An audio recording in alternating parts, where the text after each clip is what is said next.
boys and girls, this is the video for Friday, March 27th. So we are going to go ahead and start with our morning message and read aloud. Okay, so my morning message today is after you all have been doing a whole week of this brand new type of learning, and I have a secret for you. There has been nobody in your family or in my family or in the books that we've read that have ever done this kind of thing before. There are online learning, but there's never been kids who go to regular school and then all of a sudden they're doing online and everybody's trying to adjust really quickly. The teachers and especially the students are trying to change what they do really quickly. That's never happened before. So you guys are part of something very historical, and maybe one day your kids or your grandkids will be reading about you up on some futuristic projector. I don't know what that might look like, but you are definitely a part of history. So that's kind of exciting. I hope that you're all staying safe, that you're staying at home, that you're washing your hands. But I also hope that you're taking the opportunity to spend time with your family, to play games, to talk about things that maybe you don't have time to talk about because everybody's busy with work and school. I hope that you're taking the opportunity to get to know everybody a lot better and spend time with your family, because very soon everything will be back to normal. And so we can kind of look at this as a time to spend extra time with our families and help them out where we can, because there are some families that are going through some stressful situations right now. So you can make it easier for your family if you are just help out wherever you're asked to help out without or with very little complaining. Okay, so like if your parents say, can you do me a favor, and remember we talked about favor, can you do me a favor and go get the clothes out of the dryer? Sure, and go get the clothes out of the dryer. That just made your mom or your dad not so stressed. Okay, I'm really looking forward to hearing about all of the favors that you have done for your parents during this time. And that's my morning message for today. So our read aloud is going to be, does a kangaroo have a mother too? Does a kangaroo have a mother too? Okay.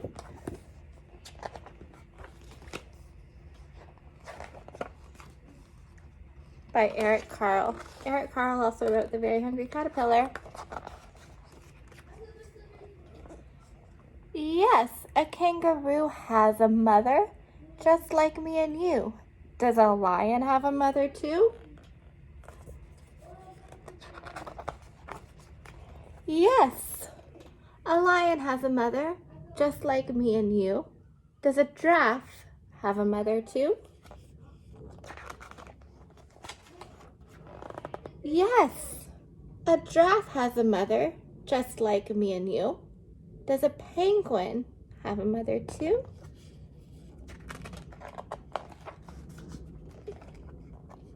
Yes, a penguin has a mother, just like me and you. Does a swan have a mother too?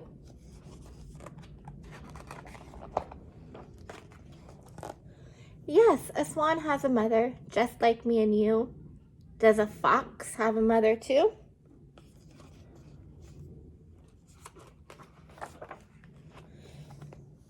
Yes, a fox has a mother, just like me and you. Does a dolphin have a mother too?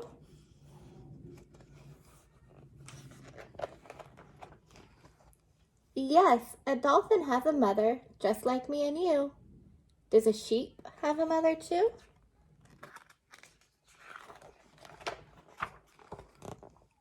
Yes, a sheep has a mother, just like me and you.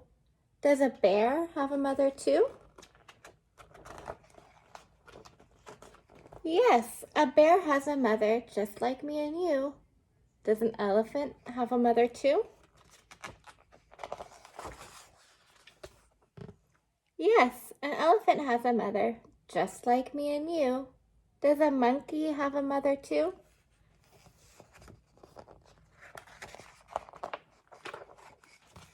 Yes, a monkey has a mother, just like me and you. And do animal mothers love their babies? What do you think?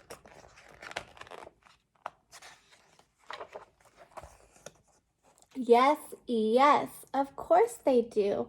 Animal mothers love their babies just as yours loves you. Okay. So that is the end of this book. It just had a glossary at the end of the different kinds of animals that it talked about. Okay. So go ahead and think about what you liked or what you did not like about this book and share with somebody. You can also share on Facebook if you want to. I'm looking forward to seeing some of those answers. Okay? So we're going to go ahead and move on to writing. Writing. Okay? So for writing, you're going to talk about what you would do or what would happen if animals could talk. Okay? What would happen if animals could talk? And so what questions would you ask them? Okay? That's what I want you to think about for today's writing is what would happen if animals could talk and what would you ask them? So make sure you have 5 sentences. That means 5 punctuation marks, 5 capital letters at the beginning of every sentence. Do me a favor and just find one sentence in the middle after you're finished and read that sentence by itself. Cover up all the other sentences and read that one sentence by itself and then see if that sentence makes sense. Okay? Go ahead and do that after you finish today's writing. Okay, so we're going to move on to reading. Okay, so for reading, we're reading It's an Animal Day. Animal read aloud, animal writing, animal reading. We're talking about dinner with the animals. Okay, go ahead and do your best to read it on your own. If you cannot read it on your own or you have trouble and you start getting frustrated, don't get frustrated. Go to the other video on this page that says readings. Okay, go to the other video that I shared that says readings, and then you can watch me. You can watch me read and follow along. Okay. All right, and then after you're done reading, the same thing, answer the questions. You guys are all old pros at this by now. And it says, what food would you have at the table for dinner with the animals? Okay.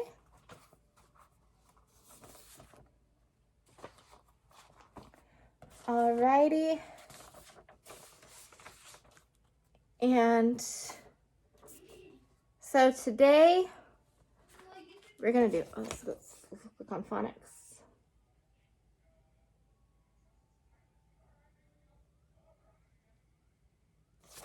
Okay, so what I'm going to do for phonics is I'm going to say some words, and I want you to do your best to write those words down using the right R-controlled vowel. Okay, you can write them down on any piece of paper and just take a picture and send it to me. Okay, so our first word is going to be tarp. T-R-P, tarp. Remember, if you need help, look at this anchor chart. I'll bring it up closer so that you can see, but you can also look at a picture of it on Dojo as well. T-R-P, tarp. What sounds do you hear? Go ahead and write down those sounds. Go ahead and write down those sounds. Do it one more time. T-R-P, tarp. Okay? All right. I've got a second word. Ready? Our next word is bird. B-er-d. Bird. Okay? B-er-d. Bird. Go ahead and do your best to write that down. Okay? Let me go ahead and I'll zoom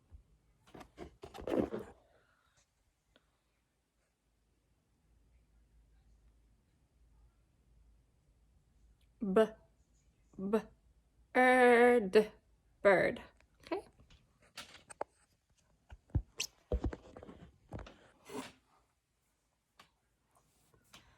Our next word is a little bit longer, but it's going to be our challenge one, and I know you guys can do it. Only 3 words, okay? Our next word is sister. Okay, so to do this word, we're going to break it up into syllables. So how many syllables do we hear in sister? Let's clap it out. Sister. Sister. It's 2 syllables, okay? So we're just going to write the first syllable first. We're not even going to concentrate on the whole word. We're just going to write the first syllable. What's the first syllable? Sis. Sis. So let's go ahead and sound that out. Sis. Go ahead and write down those sounds. Okay. After you've written down those sounds, then let's think about the next syllable. We wrote down sis. Now we need ter. Ter. Okay. So go ahead and write that down next to your sis. Okay. So now you should have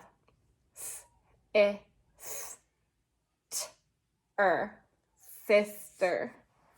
Okay, go ahead and check for all of those sounds on sister.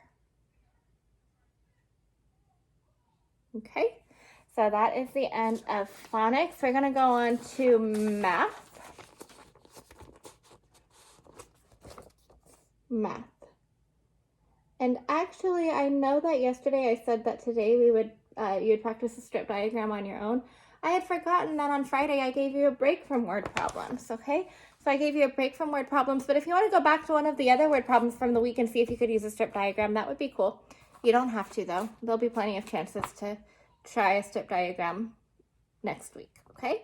So instead of the word problems and the worksheets today for math, all you're going to do is do a scavenger hunt in your house and try and find these shapes. You want to try and find things that are a circle in your house, things that are a rectangle, things that are a hexagon, and things that are a triangle, okay?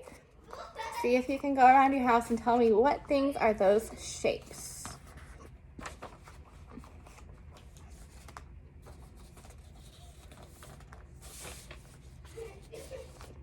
And social studies.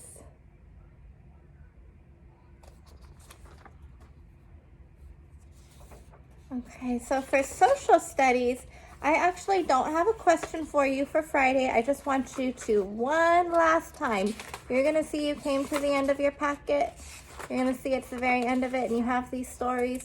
So one last time, I want you to read this American Symbols, okay? Go ahead and read that American Symbols. And you can actually rip that out of your packet if you want to. If you're turning your packet in, rip out that story so you can keep it and read it later if you would like to. Okay? You could even color it if you'd like. So just read American Symbols for social studies today. That's all you have to do. Surprise for science. By now you guys should be experts. Science, science, science. Fast forward to science. Okay. By now you should be experts at reading this living and non-living things because you've been reading it every day. Go read it to your parents. They'll be so proud of you. I know they will because they always tell me they are. Okay? So go read living and non-living things to your parents. If you're still nervous about it, then go to the readings video and practice with me a little bit more. And then when you're ready, read it to your parents. Okay? No questions about them today, though. We're just practicing reading them. Okay? All right. So that is the end of Friday's video for March 27th. I hope you all have a great weekend. Please continue sharing videos or pictures on Facebook. They don't just have to be pictures of you working. I love seeing pictures of you working, but go ahead and send me pictures of what else you're doing, how you're having fun. With your family's permission, you can take a picture of how your family is spending time together. Maybe you're playing a game. I'd like to see any of those things. So continue to share, and I will continue to respond through the weekend. And I will see you in another video on Monday. All right. Have a great weekend. Bye.